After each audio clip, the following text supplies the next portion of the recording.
আপনি আমার ফোন দিয়ে কি করছেন মন্ত্রী সাহেব? কেউ ফোন করেছিল বুঝি? ওয়াশরুম থেকে বের হয়ে চুল মুছতে মুছতে কথাটা বললাম।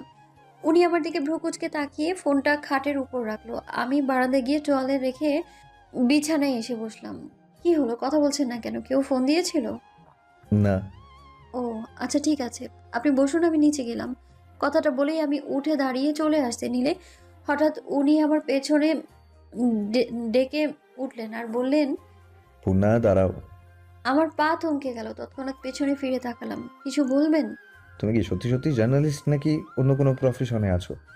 তাহরিম তালুকদারের কথা শুনে আমি খানিকটা চমকে উঠলাম। আমতা আমতা করে বললাম, হঠাৎ এই প্রশ্ন? আপনি তো জানেনই আমি একজন সাংবাদিক। তাহলে? হুম, বুঝতে পেরেছি। উনি নিজের ফোনটা অন করে কিছু একটা বের করে আমার দিকে তাক করলো।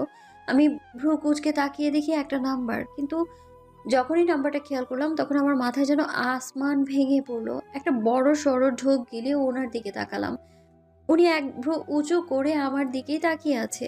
আমি তাকানো মাত্রই উনি ভ্রু কুঁচকে জিজ্ঞেস করলো। কি, এই নাম্বারটা চেনো? আমি চমকে উঠলাম। এখন কি বলবো আমি? এটা যে আমার নাম্বার। আমি কোনো কথাই বলছি না। উনি মুচকি হেসে বললেন। জানো, এই নাম্বারটা থেকে অনেকবার আমাকে সতর্কবার্তা পাঠানো হয়েছে। আমি অনেকবার ট্রাই করেছি ব্যক্তিটি কে তা জানার জন্য, কিন্তু তার হদিস আমি পাইনি।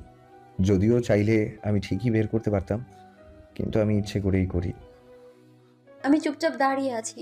আমাকে চুপ থাকতে দেখে তাহরিম তালুকদার হাসলো। আমি জানি এটা তোমার নাম্বার। আমি এও জানি তুমি শুধু নামে একজন সাংবাদিক, তবে তোমার আসল পরিচয়টাও আমার কাছে অজানা নয়, মিস মিফতাহুল পূর্ণা। আমি আবারও চমকে তাকালাম ওনার দিকে। উনি জানতেন আমি কে? আমার অবাক হয়ে তাকানো দেখে উনি হাসলেন। আমি কি ঘোড়ার ঘাস কেটে মন্ত্রী হয়েছি? ঘটে একটু তো বুদ্ধি আছে। আর এত এত কূটনৈতিক ব্যক্তিদের মধ্যে টিকে থাকতে হলেও তো বুদ্ধি লাগবে, তাই না? আমি মাথা নাড়লাম। উনি আবারও বলতে শুরু করলেন। তোমার পেশা সম্পর্কে আমি অনেক আগে থেকেই অবগত। প্রধান গোয়েন্দা অফিসার আপনি, সেটা আমি জানি। কখন থেকে জানি বলুন তো? আমি আনমনেই বলে উঠলাম। কখন?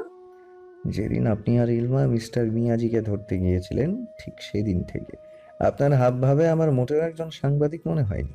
কারণ একজন সাংবাদিক নিঃসন্দেহে সাহসী, তবে তারা এসব দুঃসাহসিক কাজ করবে না। সেদিন খোঁজ নিয়েই জানতে পারি আমার বউ একজন গোয়েন্দা অফিসার। সেদিন বেশ অবাক হয়েছিলাম, এমন বাচ্চা একটা মেয়েকে এত বড় পদ কেন দিল, যেখানে এত এত সিনিয়র মানুষ আছে। পরে বুঝলাম আমার বউয়ের ঘটে সবটা এখন আর গোবর নেই। এখন তা পচে জৈব সার হয়ে যাচ্ছে। সবই আমার সাথে থাকার ফল। একটা ধন্যবাদ প্রাপ্য, তাই না? আমি ভ্রু কুঁচকে তাকালাম। লোকটা কি আমার প্রশংসা করলো নাকি অপমান করলো ঠিক বুঝতে পারলাম না। আমি আঙুল উঁচিয়ে বললাম, শুনেন, আমাকে অপমান করার চেষ্টাও করবেন না, ফলাফল ভালো হবে না বলে দিচ্ছি। তাহরিম ভ্রু কুঁচকে বলল, তা কি করবে শুনি? দেখুন। দেখাও। তাহরিমের শান্ত কণ্ঠ শুনে আমি হকচকিয়ে উঠলাম। পরবর্তীতে নাক মুখ কুঁচকালাম আমি। ছি, অশুভ কোথাকার! বলি নাক মুখ কুঁচকে বের হলাম রুম থেকে। পেছন থেকে শুনতে পেলাম তাহরিম তালুকদার এতক্ষণ চেপে রাখা হাসির শব্দ পাওয়া যাচ্ছে। আমার মুখেও অজান্তেই ফুটে উঠলো হাসির রেখা। আমি হাঁটতে হাঁটতে মা বাবার রুমের সামনে আটকে গেলাম। মা, আসবো? ভেতর থেকে উত্তর এলো। এসো। আমি ভেতরে ঢুকতেই দেখলাম মা বসে বসে বই পড়ছে। একটা মানুষ এত বই কিভাবে পড়ে আমি ঠিক জানি না। সারাদিনই কি কেউ বই পড়তে পারে নাকি? হোক সেটা গল্পের বা উপন্যাস টাইপ, তবুও তো। আমাকে দেখা মাত্রই মা বইটা অফ করে উঠে বসলো। বসো পূর্ণ। আমি গিয়ে মায়ের সামনে বিছানার উপর আসন পেতে বসলাম। কি হয়েছে, মুড অফ নাকি পূর্ণ? আমি মুখ গোমরা করেই বললাম, না। হুম, আমার তো মনে হচ্ছে কিছু একটা হয়েছে। তাহরিম কিছু বলেছে? মা, জানো তোমার ছেলে সারাক্ষণ আমার পেছনে লেগে থাকে আর খোঁচাতে থাকে। আমাকে খোঁচা দেওয়ার একটা অপশনও সে মিস করে না। বলো তো কেমনটা লাগে? আমার কথা শুনে মা বেশ সিরিয়াস হয়ে পড়ল। ঠিকই তো, কাজটা একদম ঠিক হচ্ছে না। আচ্ছা, আমি তাহরিমকে বলবো নে যে আমার মেয়ের সঙ্গে আর এমন না করতে। আমি মুচকি হাসলাম। আমার নামে আর কি কি বিচার আছে, সব বলো আম্মুকে। পেছন থেকে কারো কণ্ঠ শুনতে পেয়ে আমি আর আম্মু পেছনে তাকালাম। তাহরিম দরজার মধ্যে ঠেস দিয়ে দাঁড়িয়ে বুকের উপর হাত দুটো ভাঁজ করে ভ্রু কুঁচকে দাঁড়িয়ে আছে। আমি লাফ দিয়ে আম্মুর সাইডে চলে গেলাম। কখন জানি পেছনে এসে মাথায় ঠাস করে মারে, আবার কে জানে। তাহরিম, তুমি পূর্ণকে এত জ্বালাও কেন? আমার মেয়েটা কত ভালো একটা মেয়ে, আর তাকে তুমি জ্বালাও। কাজটা কি তুমি ঠিক করো? তাহরিম 2 পা সামনে এগিয়ে আসলো, ভ্রু কুচকে চোখ ছোট ছোট করে আমার দিকে তাকিয়ে বলল। আমি তোমাকে জ্বালাই? কিছুটা থেমে মাথায় এলিয়ে বলল, ঠিক আছে, আর জ্বালাবো না। কথাটা মনে রেখো, মনে থাকে যেন মিস পূর্ণা। পরে আবার কথা ঘুরাবে না কিন্তু। বলে বাঁকা হেসে চলে গেল রুম থেকে। আমি ভ্যাবলার মতো তাকিয়ে আছি তার যাওয়ার দিকে।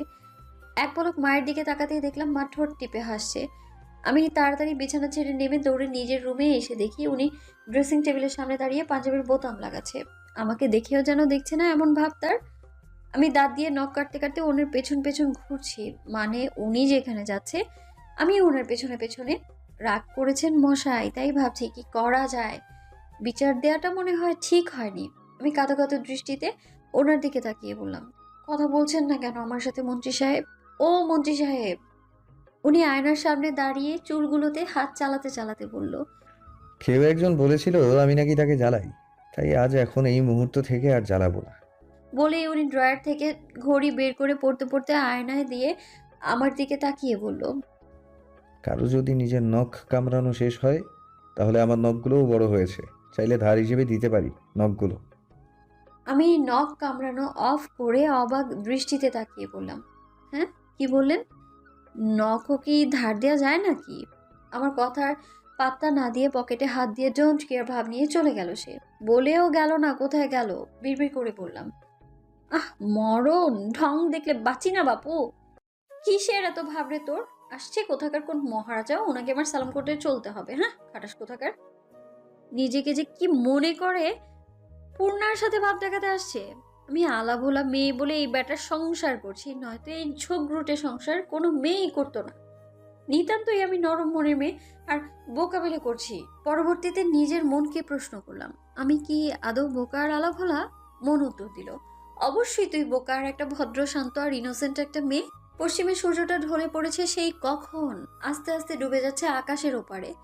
অস্তমিত সূর্যের দিকে এক দৃষ্টিতে তাকিয়ে আছি। অদ্ভুত কারণে এই সময়টা আমার ভীষণ ভালো লাগে। হালকা বাতাস দোলা খেয়ে যাচ্ছে শরীরে, এরা নিজেদের নিড়ে ফিরে যাচ্ছে। মাঝে মাঝে ভেসে আসছে কিচিরমিচির শব্দ। আলতো হাসলাম। সেই যে ভাব দেখিয়ে গেল মন্ত্রী সাহেব, এখনো পর্যন্ত একটা খোঁজও নিল না।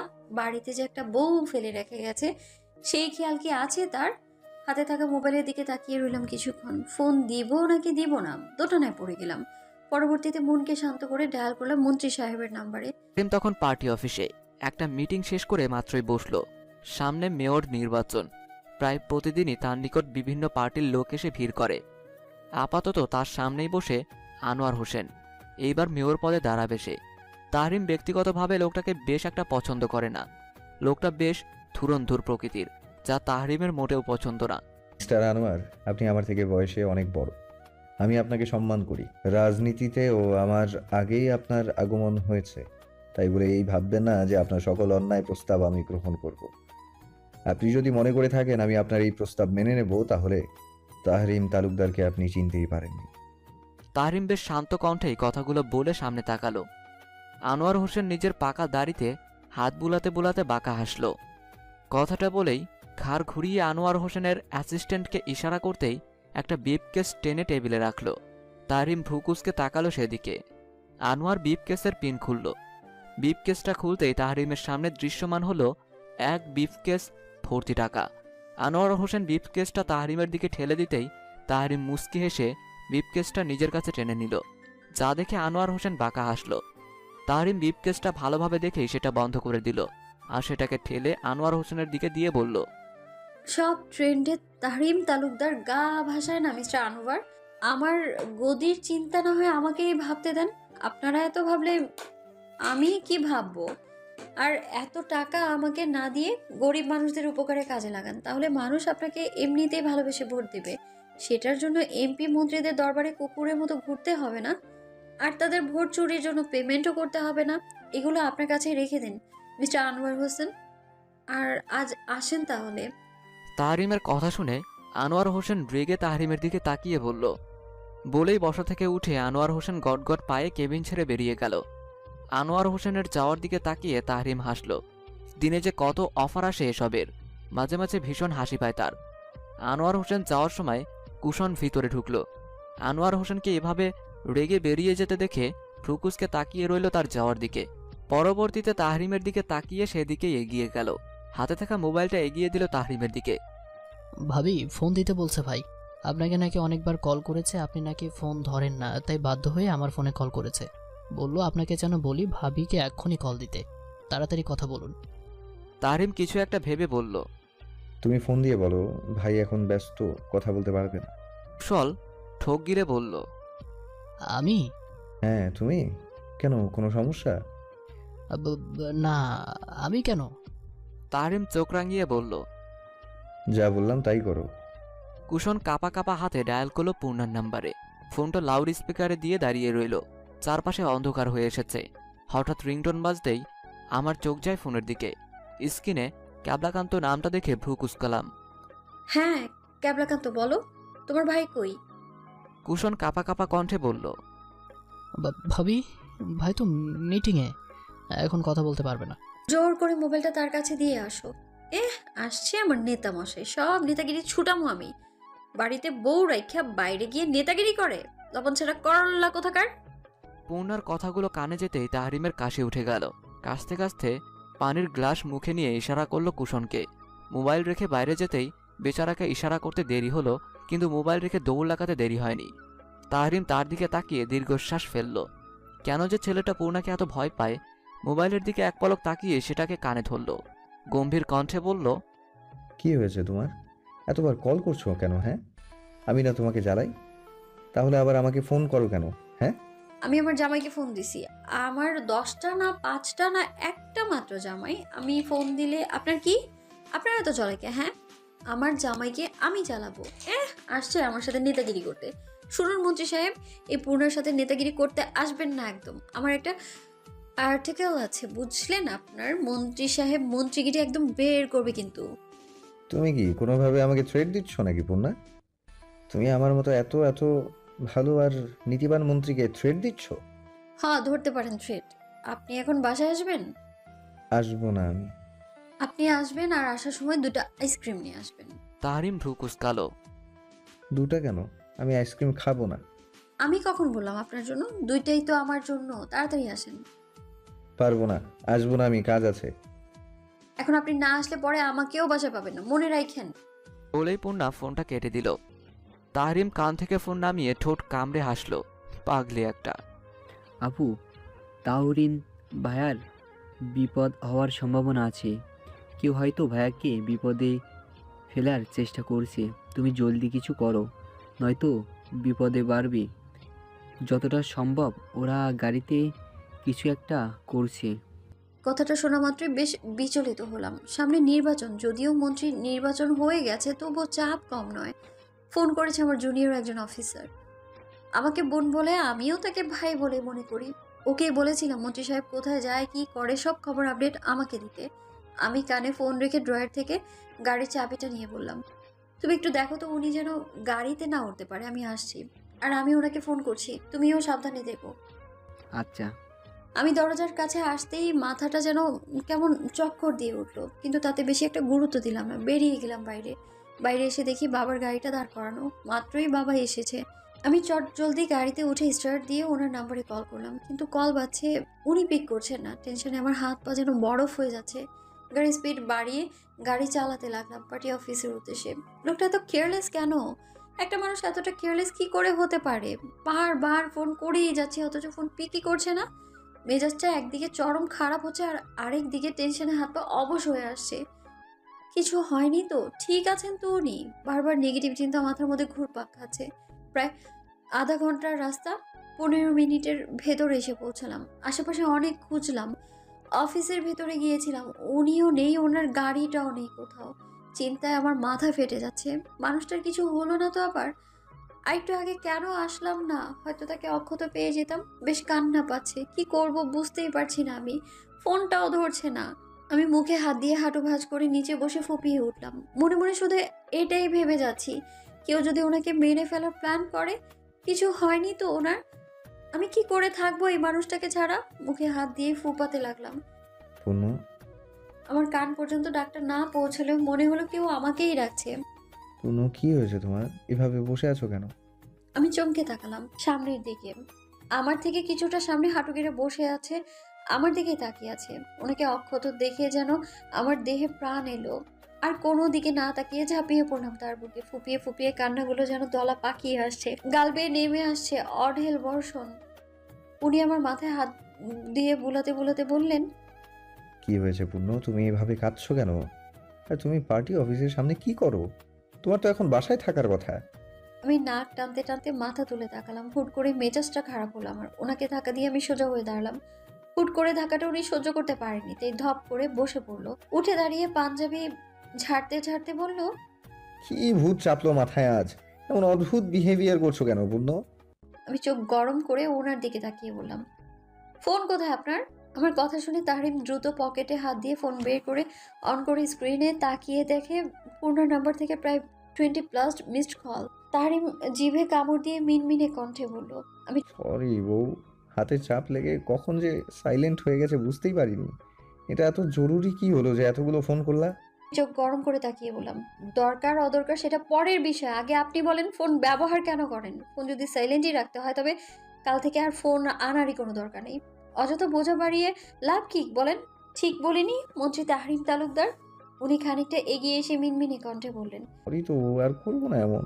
এই যে কানে ধরেছি। বলেই কানে ধরতে যাবে, আমি আশেপাশে তাকিয়ে দেখি অনেকেই তাকিয়ে আছে আমাদের দিকে।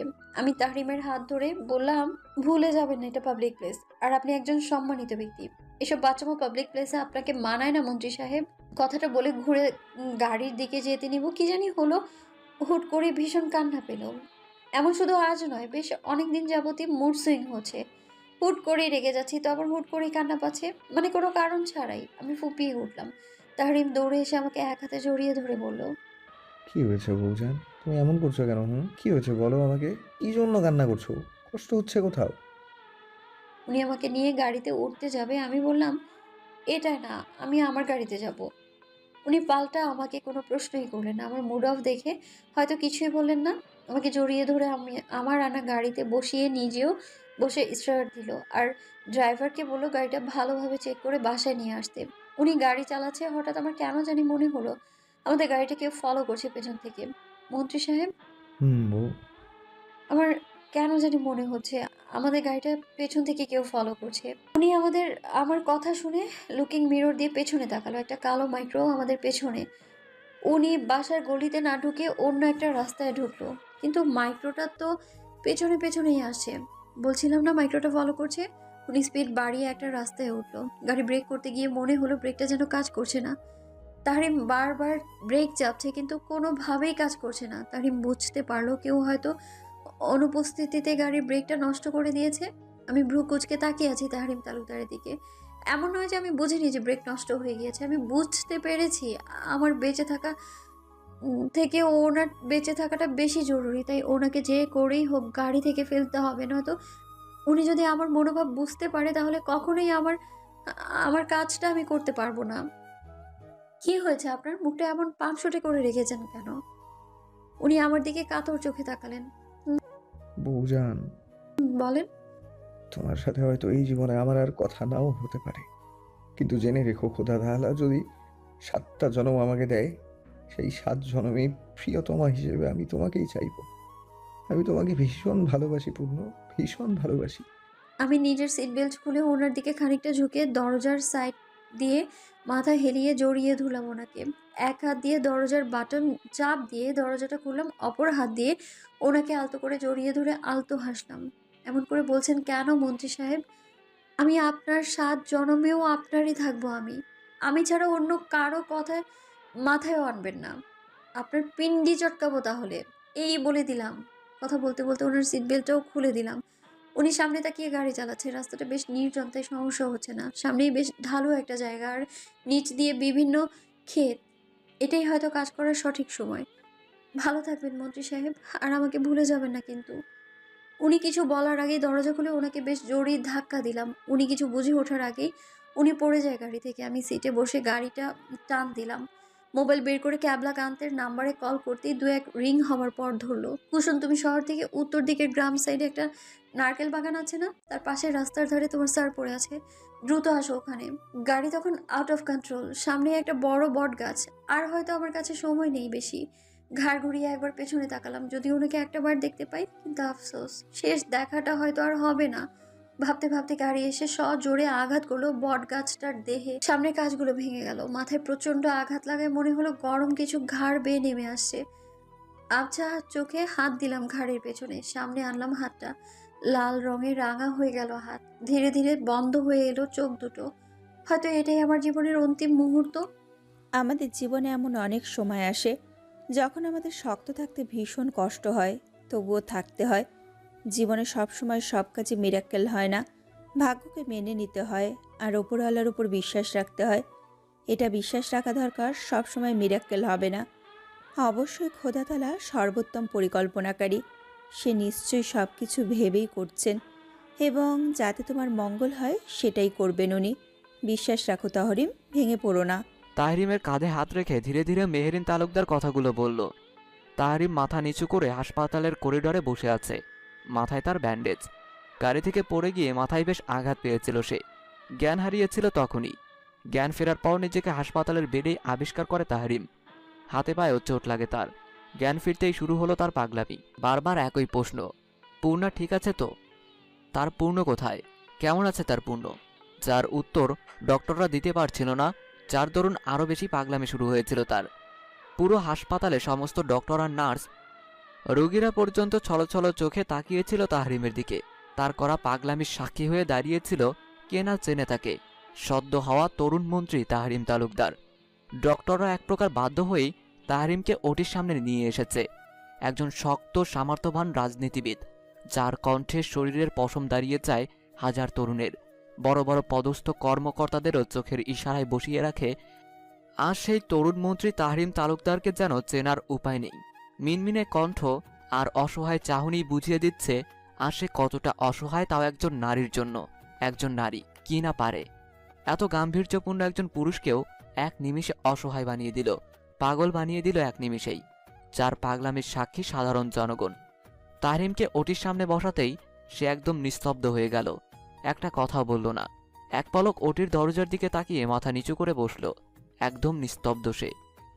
নিস্তব্ধতা যেন ঘিরে ধরল চারপাশ থেকে। তাহরিমের ভেতরে কি পরিমাণ ঝড় বয়ে যাচ্ছে একমাত্র সেই জানে।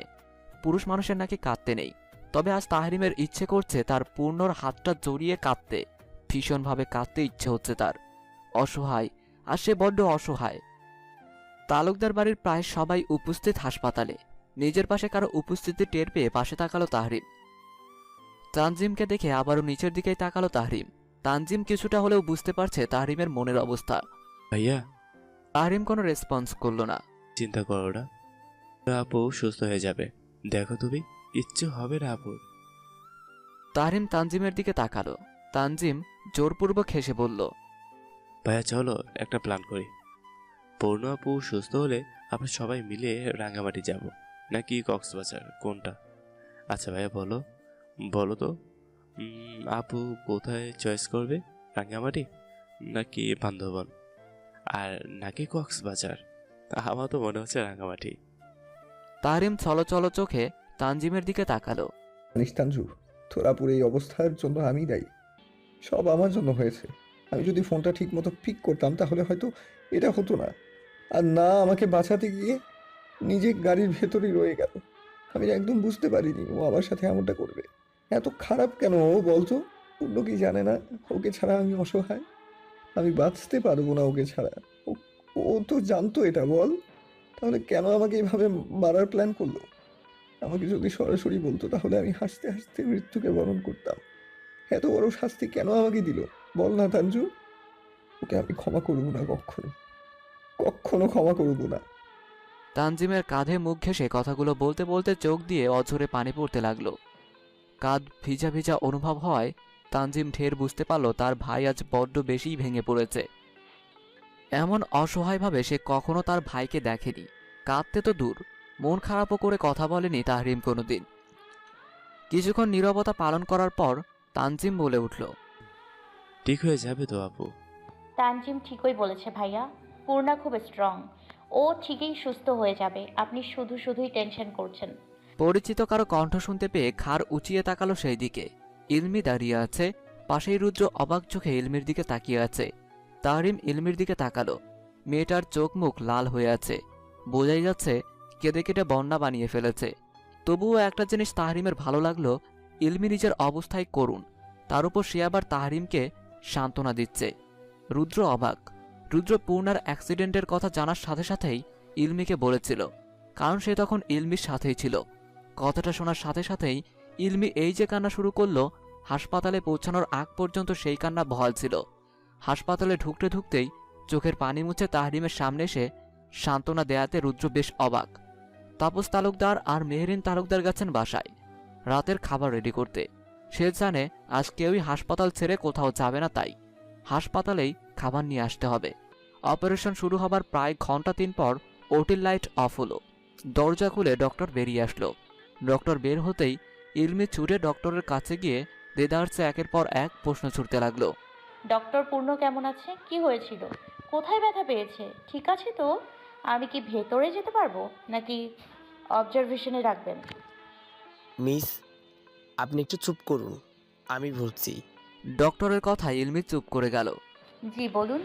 মিসেস পূর্ণার অপারেশনটা সাকসেসফুল হলেও এই মুহূর্তে কিছুই বলতে পারছি না আমরা, কারণ উনি আঘাতটা মাথায় পেয়েছে। আমাদের ধারণা উনি হয়তো সাময়িক স্মৃতি হারিয়ে ফেলতে পারে কিংবা প্যারালাইজ হতেও পারে, কিন্তু এটা শুধু আমাদের অনুমোদন, এমনটা নাও হতে পারে।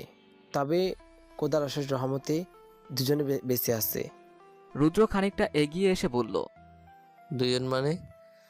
ডক্টর ভ্রুকুসকে রুদ্রের দিকে তাকিয়ে বলল। কেন, আপনারা জানেন না মিসেস তালুকদার প্রেগনেন্ট? রুদ্র চোখ বড় বড় করে ইলমির দিকে তাকালো। ইলমি যেন ডক্টরের কথা শুনতেই পেল না, এমনভাবে রুদ্রের দিকে তাকালো। রুদ্র পিছনে তাকিয়ে দেখে তাহরিম এক দৃষ্টিতে সামনের দিকে তাকিয়ে আছে, আর তানজিম মুখে হাত দিয়ে চোখ বড় বড় করে রুদ্রের দিকে তাকালো। তাহরিমকে ধাক্কা দিয়ে বলল, খুশিতে চিৎকার দিয়ে বলল, ভাইয়া শুনছিস? আমি চাচ্চু হব, ছোট ছোট হাত পা নাড়িয়ে খেলবে, আর তাহরিম লাফিয়ে উঠে বলল, আমি চাচ্চু। মাথায় বেশ চিনচিনে ব্যথা অনুভূত হচ্ছে, যা ঘুমের মাঝে অনুভব করতে পারছিলাম। হঠাৎ মনে হলো মন্ত্রী সাহেবের কথা। উনি কোথায়? ঠিক আছেন তো? কিছু মানুষের মাঝে মাঝেই এমন অনুভব হয়, যা সে ঘুমের আগে দেখে ঘুমায়, কোনো কাহিনী কিংবা ঘটনা। তার রেশটা ঘুমের মধ্যেও থাকে, আবার ঘুম থেকে জাগার পরেও কিছুক্ষণ থাকে, পরবর্তীতে আস্তে আস্তে সবটা ঠিক হয়ে যায়। কোথায় উনি? কথাটা মাথার মাঝে প্রেশার পড়তেই আরো বেশি ব্যথা শুরু হলো। কপাল কুঁচকে চোখ খোলার চেষ্টা করছি, শরীরে তো বিন্দু পরিমাণ শক্তি অবশিষ্ট নয় মনে হচ্ছে। তবু মনের জোরে চেষ্টা চালালাম, পিটপিট করে চোখ খুলে তাকালাম। চোখের সামনে মন্ত্রী সাহেবকে এক ঝলক দেখেই মন শান্ত হয়ে গেল। তবে ওনাকে দেখা মাত্রই মন যতটা শান্ত হয়েছে তার চেয়েও বেশি অশান্ত হয়ে উঠল। এ কি অবস্থা তার? চোখ দুটো অসম্ভব লাল হয়ে ফুলে আছে, মনে হচ্ছে কত রাত অর্ঘ্য কেটেছে তার। আচ্ছা, উনি কি কান্না করেছে? তাহলে চোখ ফোলা কেন? পাঞ্জাবির উপরের সবগুলো বোতাম খোলা, আর চুল সেটা তো উস্কো খুস্কো হয়ে আছে। নিজের প্রতি এতটা অযত্ন কেন তার? নিজের অবস্থান বুঝতে পেরে এদিক ওদিক তাকাতে গিয়ে খেয়াল হলো মাথাটা বেশ ভারী লাগছে। মনে হচ্ছে মাথার উপর 10 কেজি ভরের কিছু চাপানো। হাত নাড়াতে গিয়ে দেখলাম এক হাতে ক্যানোলা করা আর স্যালাইন চলছে, অন্য হাতে মাথায় হাত দিতেই হাতেও ব্যান্ডেজ দেখতে পেলাম, সাথে মাথায়ও ব্যান্ডেজের অস্তিত্ব খুঁজে পেলাম। চুল মনে হয় একটাও নেই, তবে চুলের জন্য আফসোস হলো না কেন জানি। বেঁচে আছি, এই তো ঢের। তার উপর আমার সামনে মন্ত্রী সাহেব জীবিত এবং সুস্থ আছে, এর চেয়ে বেশি আর কি পাওয়ার আছে আমার? আমাকে চোখ খুলতে দেখেও উনি সোফায় বসে এক দৃষ্টিতে আমার দিকে তাকিয়ে আছে, একটু নড়চড়ও করছে না। খুব অবাক হলাম। আচ্ছা, উনি কি রেগে আছেন আমার উপর? মুখ খুললাম কথা বলার জন্য, কিন্তু আফসোস, অক্সিজেন মাস্ক লাগানো মুখে। এক হাত দিলাম অক্সিজেন মাস্কের উপর সরাবো বলে, কিন্তু তখনই কানে ভেসে আসলো কারো গম্ভীর কণ্ঠ। খবরদার, মাস্কে হাত দিবে না মিফতাহুল পূর্ণা। হাত থেমে গেল আমার। ধীরে ধীরে তাকালাম তার দিকে। রাগে নাকের পাটা ফুলে আছে, পারছে না আমার বিছানা থেকে উঠিয়ে একটা ঢিল দিতে। আমি ঢোক গিললাম। একদম মাস্ক খোলার চেষ্টা করবে না, নচেত খুব খারাপ হয়ে যাবে। হঠাৎ দরজা দিয়ে একজন ডক্টর আর একজন নার্স প্রবেশ করলো ভেতরে। তাহরিমকে দেখে ডক্টর কুশন বিনিময় করলো। Good morning doctor. Good morning ma'am. তোমার ওয়াইফ এখন কেমন? উনি এক পলক আমার দিকে তাকিয়ে ডক্টরের দিকে তাকালেন। ডক্টর মাত্রই জ্ঞান ফিরল। হাসি মুখে আমার দিকে তাকিয়ে বলল, ইনশাল্লাহ সব ঠিক হয়ে যাবে, চিন্তার কোনো কারণ নেই। হুম। উনি সোফায় বসে মোবাইল দেখায় ব্যস্ত হয়ে পড়লেন। ডক্টর আমার দিকে এগিয়ে এসে মুচকি হেসে বলল। আমি এখন কেমন লাগছে? ভালো? মাথা দিয়ে ইশারা করলাম, মানে ভালো লাগছে। গুড। নার্সের দিকে ঘুরে তাকে উদ্দেশ্য করে বলল, যা মেডিসিন আছে সেগুলি খাওয়াও, আর অক্সিজেনের মাস্কটা একটু খুলে ড্রেসটা চেঞ্জ করে দিও। নার্সটা মাথা দুলালো। ঠিক আছে স্যার। আর ওনার সকল দায়িত্ব আপনার, ভালোভাবে যত্ন করবেন। নার্স এক পলক মন্ত্রী সাহেবের দিকে তাকিয়ে পুনরায় ডক্টরের দিকে তাকিয়ে আমতা আমতা করে বলল, জি স্যার, অবশ্যই। নার্সের অবস্থা দেখে হাসলো ডক্টর, যা আমার চোখে এড়ালো না। বুঝলাম না কিছুই। আমার কেন জানি মনে হচ্ছে নার্সটা মন্ত্রী সাহেবকে কোনোভাবে ভয় পাচ্ছে। ডক্টর চলে যেতে নার্সটা আমার কাছে আসলো। আমি খুঁটিয়ে খুঁটিয়ে দেখতে লাগলাম তাকে। বয়সটা কতই আর হবে, এই 25-26। চোখে মুখে এক চটপটে ভাব। এটা ভালো লাগলো, কিন্তু পরবর্তীতে সোফায় বসে থাকা মন্ত্রী সাহেবের দিকে চৌড়া চোখে বেশ কয়েকবার তাকালো, যা আমার মোটেও ভালো লাগলো না। আমি ভ্রুকুচকে তাকালাম তার দিকে। মেয়েটা এগিয়ে এসে অক্সিজেন অফ করে আমার অক্সিজেন মাস্কটা খোলার সাথে সাথে বলে উঠলাম, বিয়ে হয়েছে তোমার? মেয়েটা চোখ বড় বড় করে আমার দিকে তাকিয়ে অবাক হয়ে বলল, হ্যাঁ। আমি ধীরে ধীরে বললাম, বিয়ে হয়েছে তোমার? মেয়েটা অবাক হয়ে উত্তর দিল, হুম। বিয়ে হয়েছে যখন আরেকজনের জামাইয়ের দিকে চোরা চোখে তাকাও কেন? মেয়েটা অবাকের চরম পর্যায়ে গিয়ে বলল, হ্যাঁ। আমি বেশ বিরক্ত হলাম। মেয়েটা কি হ্যাঁ ছাড়া কিছু বলতে পারে না নাকি? আজব। আরে কি হ্যাঁ হ্যাঁ করছো? বললাম তোমার বিয়ে হয়ে গেছে, কয়েকদিন পর হালি হালি বাচ্চার মা হবা, এখনো অন্যদের জামাইয়ের দিকে কুদৃষ্টি দাও কেন? এটা মোটেও ভালো না। আর না, আমি ভালো মেয়ে। আমার জামাইয়ের দিকে আরেকবার যদি তাকাও, আমার পাশের বেডটা তোমার নামে করে দিব, একদম বলে দিলাম। যদিও এখন আমি অসুস্থ, বেশি কথা বলতে পারি না। কথাগুলো বলতে বেশ বেগ পেতে হলো, তবুও কথাগুলো না বললেই নয়। আমার জামাইয়ের দিকে কুদৃষ্টি দেয়, কত বড় সাহস! মেয়েটা আমার দিকে অবাক দৃষ্টি নিক্ষেপ করলো, কিন্তু কিছুই বললো না। মন্ত্রী সাহেব তো এক ধ্যানে ফোন ঘাটছে, চারপাশে কি হচ্ছে তাতে তার বিন্দুমাত্র ধ্যান নেই। কেমত হলেও তার কিচ্ছু যাবে আসবে না। মেয়েটা মন্ত্রী সাহেবের সামনে গিয়ে আমতা আমতা করে বলল, স্যার, আপনি যদি একটু বাহিরে যেতেন। কারো কণ্ঠ শুনতে পেয়ে চোখ তুলে তাকালো তাহরিম। ভ্রুকুচকে বলল, কেন? আহ, না মানে আপু ড্রেস চেঞ্জ করবো তো তাই। তো করান চেঞ্জ, আমি কি আপনার হাত বেঁধে রেখেছি? মেয়েটা বেশ হকচকিয়ে উঠল, আমতা আমতা করে বলল, না না না মানে না গেলে চেঞ্জ করব কি করে?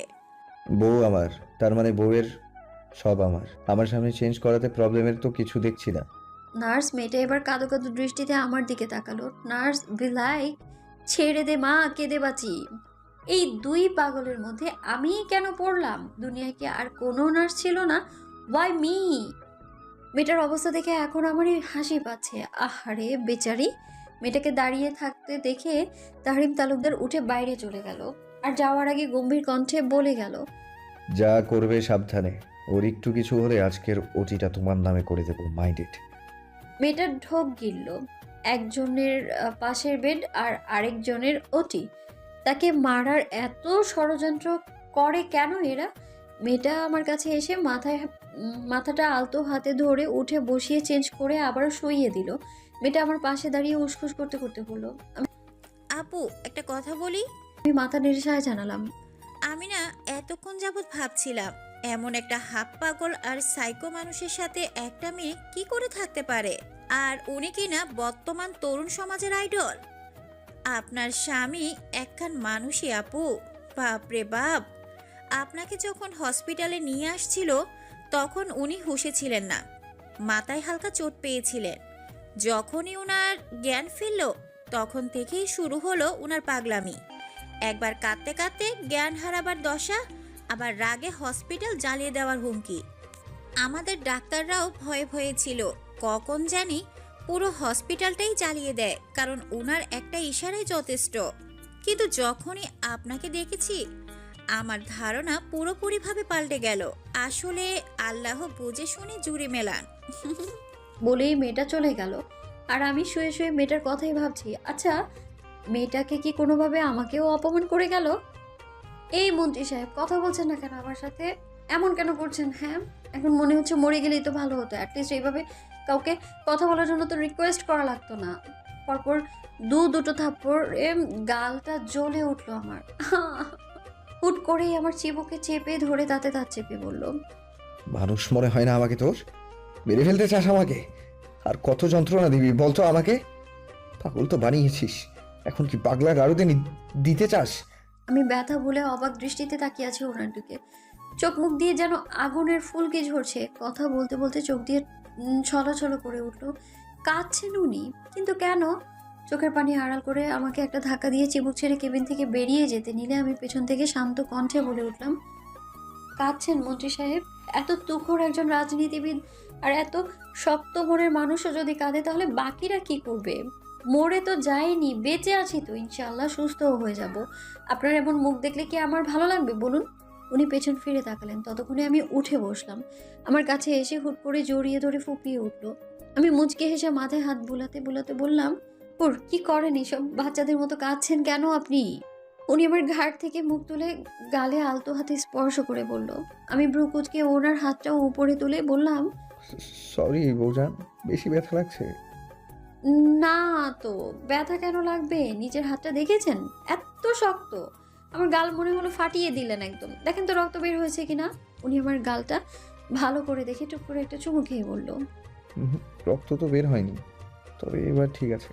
আমি গাল ফুলিয়ে বললাম, আরেক গালে কে দিবে? আমার কি আরো 10-12টা জামাই আছে নাকি যে ওদের দিয়ে দেয়াবো? উনি ভ্রুকুচকে আমার দিকে তাকিয়ে ফিক করে হেসে উঠলেন।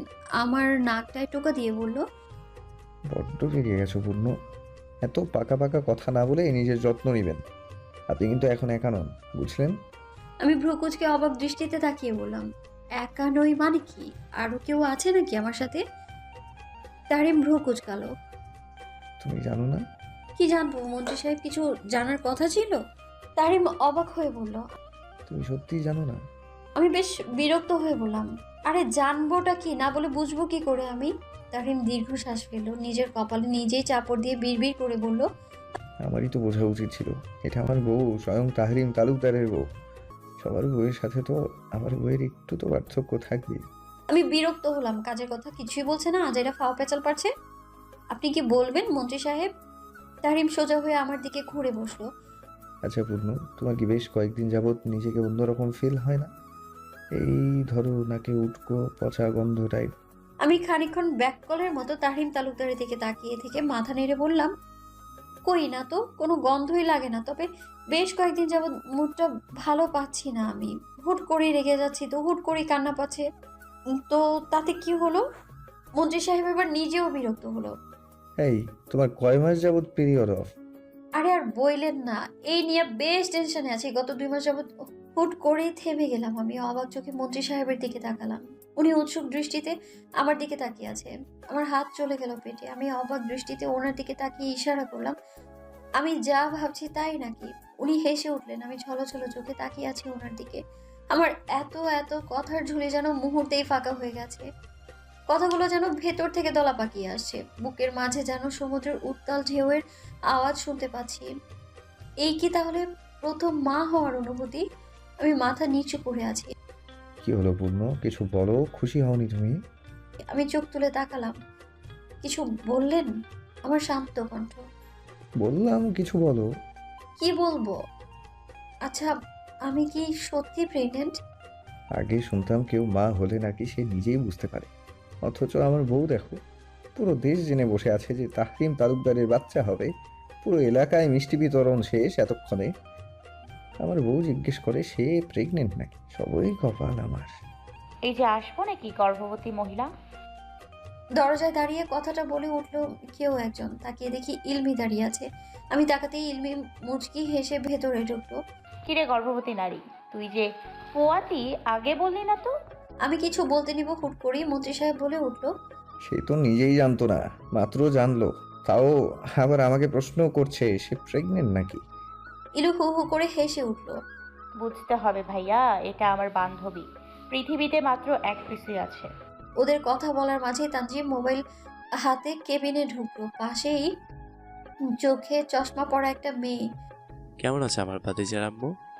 আমি তানজিমের দিকে তাকালাম। তুমি কি করে বুঝলে যে ভাতিজাই হবে? ভাতিজিও তো হতে পারে।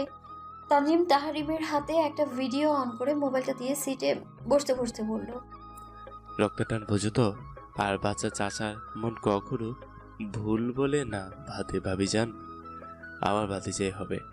ওকে নিয়ে খেলবো, ঘুরবো, আর মেয়ে পটাবো। তুই চাচা ভাতিজা মিলে মেয়েদের পিছনে লাইন মারবো। ও আচ্ছা এই ব্যাপার। কিন্তু আমি তো মেয়ে চাই, ঠিক আমার মতো শান্ত, নম্রভদ্র, রুচিশীল, ইনোসেন্ট একটা মেয়ে। আমার কথা শুনে ইলমির কাশি উঠে গেল। কোনোভাবে কাশি থামিয়ে বলল, তুই ইনোসেন্ট আর এটাও বিশ্বাসযোগ্য তুই শান্ত? হাউ ফানি ইয়ার, টুডেস বেস্ট জোকস। আমি বিরক্তির দৃষ্টিতে ইলুর দিকে তাকিয়ে বললাম, তুই চুপ থাক, বেশি কথা বলিস তুই। আমি দরজার পাশে দাঁড়িয়ে থাকা মেয়েটার দিকে তাকালাম। ওকে। তোমার ভবিষ্যৎ যা। তানজিম কিছু বলার আগেই তাহরিম মোবাইলের উপর দৃষ্টি নিবদ্ধ রেখেই বলল। আমি মেয়েটাকে উদ্দেশ্য করে বললাম, এই যে হবুজা, এদিকে আসো। মেয়েটা আমার কাছে এলো। নাম কি তোমার? মেয়েটা এক হাতে চশমা ঠিক করতে করতে বলল, মেহবুবা রহমান। মেয়েটা শান্ত এবং ধীর কণ্ঠ। কোন ইয়ার? সেকেন্ড। কোন সাবজেক্টে আছো? ইংরেজি লিটারেচার। বাহ, বেশ ভালো তো। আমার যা হিসেবে তোমাকে বেশ পছন্দ হয়েছে। তুমি পাস যাও। তানজিম মেহবুবার উদ্দেশ্যে বলল, ঘরে করতে যখন তোমাকে পাস মার্ক দিয়েছে, তার মানে তোমার চাকরি কনফার্ম। বলেই হেসে উঠলো। সাথে আমি আর ইলমিও। মেয়েটা বেশ লজ্জা পেল, বোঝাই যাচ্ছে বেশ লাজুকে স্বভাবে। আমি উকি দিয়ে তাহরিম তালুকদারকে ভিডিও দেখছে তা দেখার চেষ্টা করলাম। উনি খবর দেখছেন, যেখানে ওই দিনের চক্রান্তের কাহিনীটা সুস্পষ্টভাবে দেখানো হচ্ছে। আর আনোয়ার হোসেনের জবানবন্দি, যেখানে সে নিজেই স্বীকার করছে ওই দিনের অ্যাক্সিডেন্টের কাজটা ওনারই। আদালতের ঘোষণা অনুযায়ী অ্যাটেম্প টু মার্ডার কেসে তার উপর একজন স্বনামধন্য রাজনীতিবিদ আর বর্তমান মন্ত্রীকে মারার চেষ্টা করার জন্য যাবজ্জীবন কারাদণ্ড দেওয়া হয়েছে তাকে। উনি ভিডিও অফ করে ঘাড় ঘুরিয়ে আমার দিকে তাকালো। আমি চোখ দুটো ছোট ছোট করে ওনার দিকেই তাকিয়ে আছি। কি হয়েছে? এভাবে তাকিয়ে আছো কেন? আনোয়ার হোসেন এত সহজে নিজের দোষ স্বীকার করলো কি করে? উনি মুচকি হেসে বললেন, ঘাস কেটে তো আর মন্ত্রী হইনি, ঘটে বুদ্ধি তো আছেই। হসপিটালে থাকতে হয়েছে 10 দিন। মন্ত্রী সাহেবের মতে পুরোপুরি সুস্থ না হয়ে বাড়ি যাওয়া যাবে না। ডক্টর শুধু একদিন বলেছিল এই সময় মাকে একটু বেশি খেতে হবে। তার উপর এত বড় একটা অ্যাক্সিডেন্ট হয়ে গেল, শরীর দুর্বল, তাই খাবারের পরিমাণটা বাড়াতে হবে। ব্যাস হলো আর কি। খাবারের অত্যাচার তো আছেই, একটা খেতে না খেতে আরেকটা নিয়ে হাজির। জামাই খাইয়ে গেলে আসে মা, তারপর উনি খাইয়ে গেলে আসে বাবা। এক গাদা ঠেসে খাইয়ে যায়। তার কিছুক্ষণ পর আসে আমার পরাণের বান্ধবী, আর আমার দেবর মহাশয় বসে বসে এদের অত্যাচার দেখে আর মজা নেয়। বুঝলাম না, একটা মেয়ের উপরে এত খাবারের অত্যাচার কি নারী নির্যাতনের মধ্যে পড়ে না? পুলিশ কি এসব দেখে না নাকি? আজব। দেখতে দেখতে প্রেগনেন্সির 8 মাস পেরিয়ে 9 মাসে পড়লো। সপ্তাহখানেক হলো, আর সপ্তাহখানেক পরে ডেলিভারি ডেট দেওয়া হয়েছে। শরীরটা আগের তুলনায় অনেক ভারী লাগে, হাঁটতে চলতে বেশ সমস্যা হয়। পানিতে পা দুটো ফুলে বেলুন হয়ে গিয়েছে। আগের থেকে অনেক মোটাও হয়েছি। আয়নার সামনে দাঁড়ালে নিজেকে বেলুন বেলুন ফিল হয়, সাথে তো মুড সুইং আছেই। আমার আর মন্ত্রী সাহেবের রুম দোতলা থেকে নিচ তলায় শিফট হয়েছে। এই কয়েক মাসে আমি মন্ত্রী সাহেবের বেশ কিছু অদ্ভুত প্রশ্নেরও সম্মুখীন হলাম। এই তো কয়েকদিন হলো উনি রাতে ঘুমাবার আগে বিছানা পরিষ্কার করছিলেন, আর আমি সোফায় বসে ওনার কাজ পর্যবেক্ষণ করছিলাম। হঠাৎ উনি আমার কাছে এসে গা ঘেঁষে বসলেন। বউজান। এমন লম্বা সম্বোধনে আমি ভ্রু কুঁচকে ওনার দিকে তাকালাম। কিছু বলবেন? উনি আরেকটু গা ঘেঁষে বসে বলল, আচ্ছা বউজান, একটা বাচ্চা হতে 10 মাস টাইম কেন লাগবে বলো? তাহলে আমি আমার স্বপ্ন পূরণ করব কিভাবে? শোনো, একটা বাচ্চা হতে সময় লাগে 10 মাস, তাহলে আরেকটা হতে মিনিমাম 10 মাস। এভাবে যদি 11টা বাচ্চা হয় তাহলে তো 11 বছর লাগবে। মানে একজন বড় হতে হতে আরেকজন বুড়ো হয়ে যাবে। তাহলে আমি আমার ফুটবল টিম বানাবো কিভাবে? আমি বিস্ফোরিত দৃষ্টিতে ওনার দিকে তাকালাম। মানে কি 11টা বাচ্চা? একটা পালে কে? এবার আবার 11টা? আমি দাঁতে দাঁত চেপে পড়লাম। এক কাজ করেন, 11টা লাগবে তো আপনার, 6টা আমার পেট থেকে বের করবো আর বাকি 5টা আপনার পেট দিয়ে দিব, ঠিক আছে? উনি খানিকটা নড়ে চড়ে উঠে কিছুটা ভেবে বললেন, কথাটা মন্দ বলনি। তার চেয়ে ভালোভাবে জমজ জমজ হলে 3 বছরেই হয়ে যাবে। 11 বছর লাগলো না, সময়ও বেঁচে গেল। আমি ঠাস করে নিজের হাত দিয়ে কপালে একটা চাপড় দিয়ে বিড়বিড় করে বললাম, আমার কপাল, সব আমার কপাল। এই পাগলের পাল্লায় পড়ে আমি জানি কোন দিন সেন্টিমেন্টাল হয়ে যাই। আমি সোফায় কিনারায় ধরে ধীরে ধীরে উঠে দাঁড়ালাম। আমাকে দাঁড়াতে দেখে উনি তৎক্ষণাৎ উঠে আমাকে ধরে বিছানায় বসালেন। আমি ধীরে ধীরে শুয়ে পড়লাম। এই পাগলের সাথে আরেকটু কথা বলে আমি সত্যিই পাগল হয়ে যাব। উনি আমার পাশে শুয়ে আমার দিকে খানিকটা ঝুঁকে এসে বললেন, বউ ঘুমিয়ে গেছো? আমি কোনো উত্তর দিলাম না।